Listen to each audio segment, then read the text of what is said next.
तो महादेव झारखंडी टुकड़ा नंबर 1 से आए हुए हैं।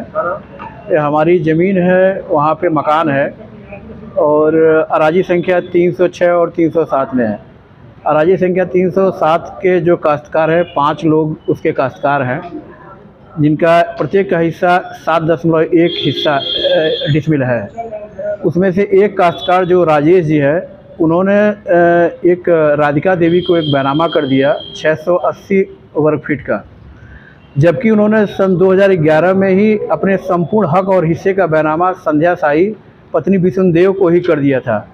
वो उनका करीब उस समय 11वां बैनामा था और ये बैनामा 2024 में राधिका देवी को हुआ, जो बैनामा शून्य है। इस बैनामे का कोई अस्तित्व नहीं है। वो अपने हक हिस्से के ख़त्म होने के बाद इन्होंने बैनामा किया और अपने 2011 के बैनामे में उन्होंने स्पष्ट रूप से लिखा है कि हमने अपने संपूर्ण और हक और हिस्से का बैनामा कर दिया है और मेरा कोई अराजी में कोई हिस्सा नहीं बचा है।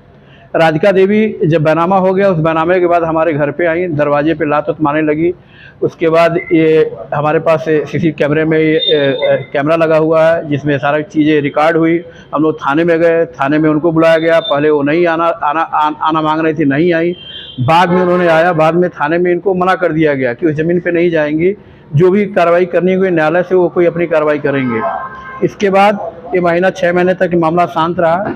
विगत 2 दिन पहले पुलिस एक अमित सिंह है, अपनी पत्नी के नाम पे, ममता सिंह के नाम पे एक बैनामा लेकर नायब तहसीलदार देवेंद्र यादव, कानूनगो, लेखपाल, दुनिया भर के पुलिस बल परसों एकाएक हमारे घर के दरवाजे पे चले आए लोग। दरवाजे पे हम लोग नहीं थे, माता जी घर में महिला थे। कहा गया कि घर को नापा जाएगा, ज़बरदस्ती गेट खुलवाया गया, ले आके बालू सीमेंट उसमें गिरवा दिया गया। दरवाजे के सामने ईटा गिट्टी बालू सीमेंट गिराने के बाद पुलिस बल दुनिया भर की मौजूद थी और दरवाजे को तोड़ के कब्जा करने का प्रयास किया गया, जबकि हमारे घर का हाउस टैक्स, बिजली बिल 2010 से जमा हो रहा है। जो ज़मीन है वो हमारे उसमें प्रधानमंत्री आवास योजना भी बना हुआ है और राधिका देवी का जो बैनामा है, वो बैनामे की चौहद्दी भी दूसरी जगह है। उनकी चौहद्दी भी हमारी चौहद्दी नहीं हो, चौहद्दी दूसरे चौहद्दी के आधार पर ये हमारे ज़मीन को कब्जा करने का प्रयास किया गया।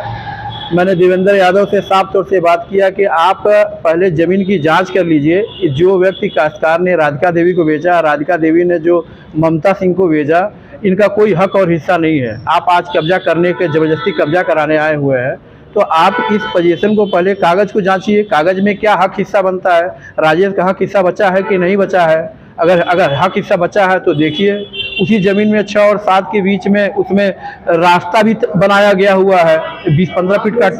वरिष्ठ अधिकारियों से जी, डीएम साहब के यहाँ भी सूचना दिया गया है, एसएसपी साहब के यहाँ भी सूचना दिया गया, अभी तक कोई कार्रवाई नहीं हुई। इसके पहले एम्स थाने पे भी हम लोगों ने प्रार्थना पत्र दिया था, जिसमें राधिका देवी को बुलाया गया था, माना गया, लेकिन फिर दोबारा किसी भी तरह का कोई कार्रवाई नहीं। अब आप क्या चाहते हैं? ये चाहते हैं कि मुख्यमंत्री का शहर है, माननीय मुख्यमंत्री का इस शहर में इस तरह की अराजकता हो रही है, इस पे हम लोग को पीड़ित है, न्याय मिले, यही हम लोग चाह रहे हैं। क्या नाम पड़ेगा आपका? मेरा नाम अविनाश कुमार।